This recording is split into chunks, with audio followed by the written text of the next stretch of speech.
Someone keeps rearranging the letters in the craft store I work at. It's starting to get creepy. I stared at the aisle end cap display of glittery disco ball letters. Someone had lovingly rearranged the letters to spell out boobs, dick, fuck. One word per shelf, in that order. Like they purposely made them go from less obscene to more obscene. The only shelf they didn't touch was the one that was half covered by the advertisement that read, 50% off disco letters. It wasn't worth the effort, I guess, if no one was going to see it. Teenagers, I growled under my breath. I didn't want to sound curmudgeon-y, but damn, it was 15 minutes till closing, and I had a family to get home to. A little girl who stayed up past her bedtime just to hug me goodnight. When you're young, everything's so fucking funny.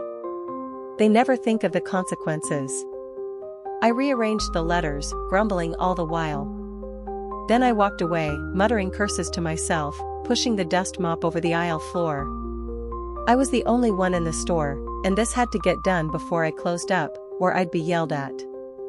We had a militaristic boss who checked the security camera tapes like a psycho. When I went into aisle 32, however, there was another one.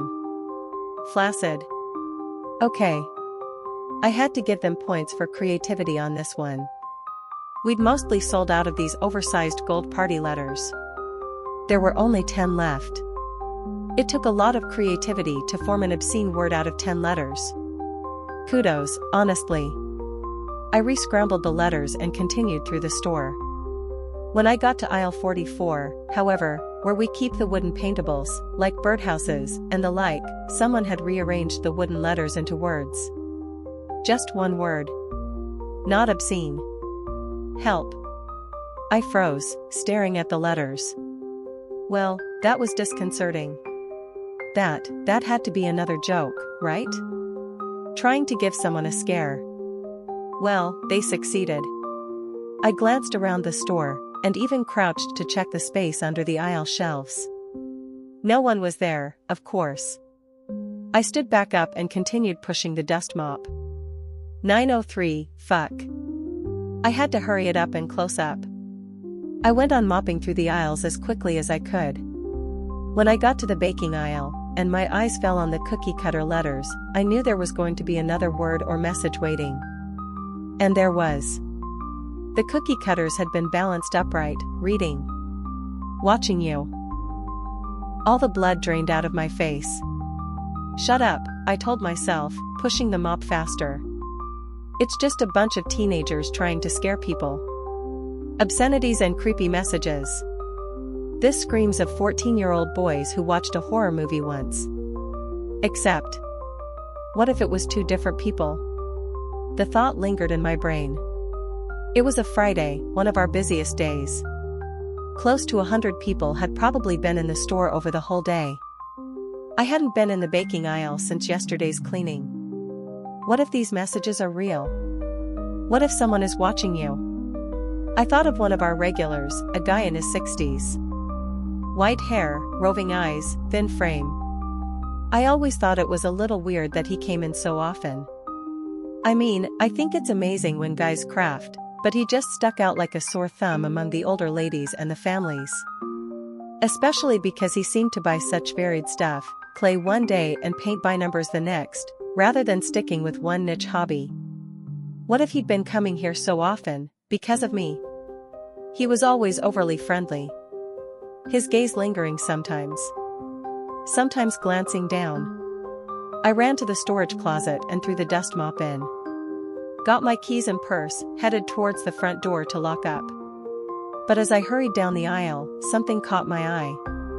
I turned. The disco ball letters.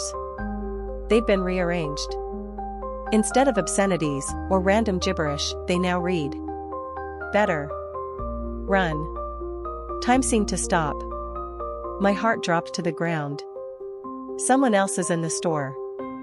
I glanced around, just in time to see a shape dart behind the aisle. Too quick to see anything, apparent gender, race, age, but enough to see that someone was there. Just a flicker of movement. I sprinted towards the door. I didn't even bother locking up as I ran out to my car. My footsteps pounded on the pavement. Something collided with me from the side. I fell to the ground, hard. The asphalt scraped against my cheek. I scrambled up to see a figure standing over me, silhouetted by the red glow of the Crafts for All sign. It was a man, but younger than the guy I was thinking of. Someone I vaguely recognized, who'd been in the store at some point, but I couldn't quite place. "Got you," he growled, his throat gravelly. I scrambled up. Stood there, frozen, staring at him. Locked in a stalemate. Then I dashed around the other side of the car, dove in, and hit the locks. His palms hit the glass the instant the locks clicked. He tried the handle, over and over again. "Hey," he shouted. I climbed over the center console, got in the driver's seat, and reversed out as fast as I could. Not bothering to look if I ran any part of him over. I drove, and drove, not even glancing in the rearview mirror until I got home. My husband called the police as I hugged my little girl, who was still waiting up for me. Imagining how long she would have waited if I never came home.